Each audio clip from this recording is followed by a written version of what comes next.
Saludos amigos de SDP Noticias, aquí Héctor Palacio. Pues concluyó ayer en la conmemoración del Plan de Iguala una visita muy fructífera y realmente estupenda del presidente de Argentina, Alberto Fernández.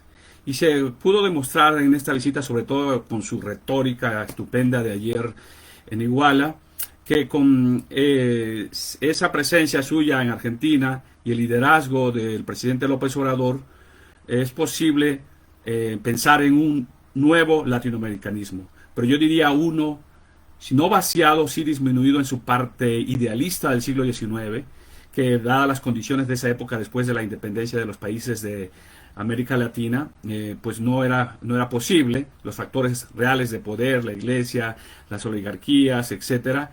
Y ya en el siglo XX, pues ese otro latinoamericanismo preñado de ideología, y sobre todo de ideología trasnochada, marxista-leninista, que aunque el marxismo es una muy buena método de explicación histórica y materialista, como ejercicio de poder no ha servido, y así se ha vivido históricamente en la Unión Soviética, en Corea, en China. Se ha traducido esto en dictaduras. Y en América Latina, asimismo, por mucho que se quiera defender a Cuba o a Venezuela, pero sobre todo a Cuba, pues existe una dictadura. Entonces esa ideología socialista, el socialismo del siglo XXI que encarnó o quiso encarnar Hugo Chávez, no funciona. Y teníamos en esa época, finales de los 90 del siglo XX, o en los 90, teníamos a varios presidentes del Cono Sur. Estaba Hugo Chávez en Venezuela, Lula da Silva en Brasil, Rafael Correa, Ecuador, los Kirchner en Argentina, Evo Morales en Bolivia, y más hacia Centroamérica, Nicaragua, Daniel Ortega, y sobre todo a los Castro en Cuba. Y esto no funciona, no les funcionó, dado también por un lado por el contexto internacional, que pues digamos no tuvieron posibilidades de desarrollar su asociación que pretendían.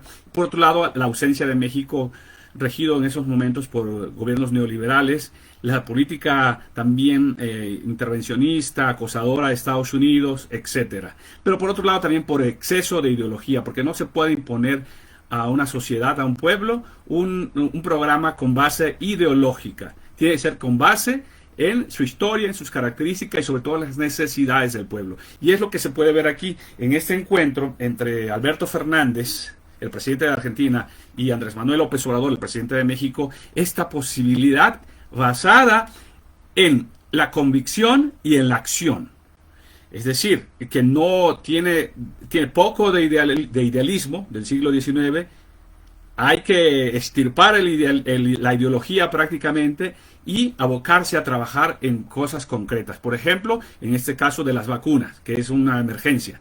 El otro, lo que se ha hablado desde un principio, desde que llegó al poder Alberto Fernández, es el intercambio comercial. Y naturalmente tiene que haber proyectos a futuro entre México y Argentina para comenzar, y en aquellos países en que la democracia se vaya imponiendo y se vaya extirpando también a sí mismo los gobiernos neoliberales. Es una buena, no ilusión, es una buena posibilidad esta unión al fin latinoamericana, pero con base en la independencia, la autonomía, las características, la historia, la cultura de cada uno de nuestros países, nuestras singularidades, con base en el respeto, pero sobre todo con base en las necesidades reales del pueblo, de la sociedad. Nada de ideologías, poco de idealismo, mucho de pragmatismo y de convicción de trabajo en el subcontinente americano, que por otro lado, pues creo yo que existen las condiciones internacionales o mundiales para ello. Estados Unidos, a partir de Trump, estuvo ensimismado, y eso le permitió al mundo, y sobre todo a México, por ejemplo, pues desarrollarse, ¿no? Y ahora con Biden, pues ellos tienen que respetar lo que denunciaron en las campañas de Trump, entonces ser realmente demócratas. Entonces estamos ante la puerta de un nuevo latinoamericanismo, y ojalá así sea. Que esté muy bien y hasta pronto.